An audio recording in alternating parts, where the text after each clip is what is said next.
conspiração e assassinato disfarçados de estudo científico. Todo brasileiro precisa saber disso, além da polícia, o Ministério Público e toda a imprensa. O assunto cloroquina, hidroxicloroquina, esteve na mídia recentemente e recebeu tratamento de partida Fla-Flu. Algo me intrigava como médico e comecei a ler toda a literatura científica disponível. Mergulhei então na pesquisa do mecanismo da doença e no mecanismo de ação da cloroquina e hidroxicloroquina. E não é que havia muitas evidências científicas antigas e consagradas do uso da medicação para doenças virais? Mas algo me chamou a atenção. A insistência do Ministério da Saúde em desautorizar a droga. Pior ainda, foi quando começaram a fazer isso usando como referência o estudo fatídico do Amazonas. Vou lhes explicar o porquê.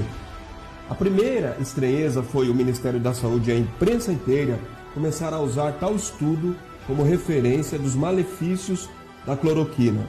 Um pequeno adendo: a cloroquina é mais velha e mais tóxica que a hidroxicloroquina, mas no estudo do Amazonas foi ela mesma quem foi usada.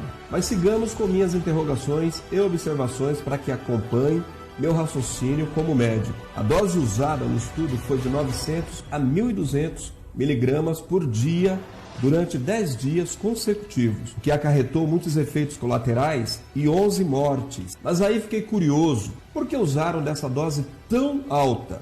Como o CONEP autorizou um estudo como esse com dose tão alta? Aí começam as grandes surpresas e constatações. Me acompanhe. Deixe-me explicar aos leigos. Quando usamos a cloroquina, por exemplo, para a malária, mesmo nas formas graves, o protocolo é de 4 comprimidos de 150 mg, 600 mg no total, nos 3 primeiros dias, e depois baixamos as doses. Nunca usamos uma dose tão alta e nem sustentada. O tratamento dura, em geral, 14 dias, com doses que vão baixando de 300 mg a 150 mg nos próximos dias. Pois bem, fiquei intrigado com a loucura de um estudo com este desenho, autorizado pelo Conselho de Ética em Pesquisa, e li o artigo que fora publicado no dia 7 de abril deste ano.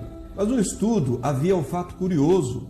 Qual não foi a minha surpresa ao constatar que o número do CONEP citado no estudo era inexistente. Dei print na tela. Pois bem, não fui eu quem percebeu isso, outros perceberam.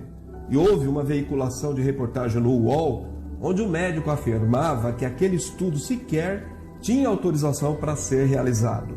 Qual não foi a minha surpresa ao perceber que mais gente tinha visto o que vi. Entretanto, comecei a ficar realmente intrigado quando soube quem havia entrado em contato com o UOL, como era citado na reportagem, e dizia que o número do CONEP existia sim, que aquilo era um engano. Pois bem, nada mais nada menos que a assessoria de comunicação do Ministério da Saúde, sob o comando de Henrique Mandetta.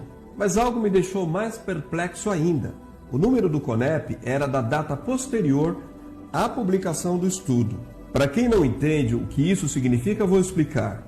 Você nunca pode começar a fazer experiências com humanos sem uma autorização do CONEP. Onde já se viu o número de autorização do estudo com data posterior à sua publicação?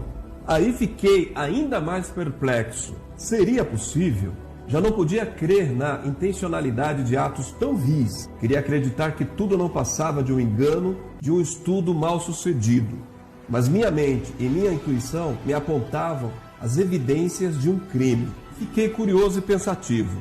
Se eu fosse o cientista do estudo, seria o primeiro a correr para me defender. Se eu fosse o CONEP, seria o primeiro a dizer: não houve autorização do órgão competente para esse assassinato, a não ser que...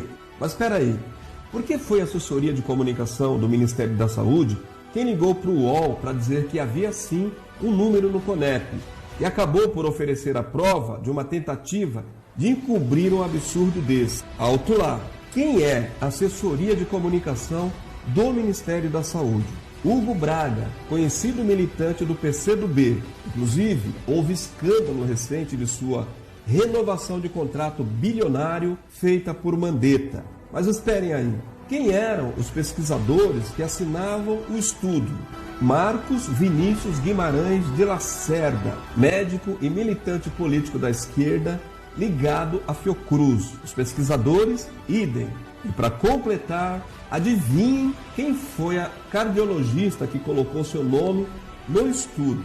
Ludmila Ajar, médica de Caiado.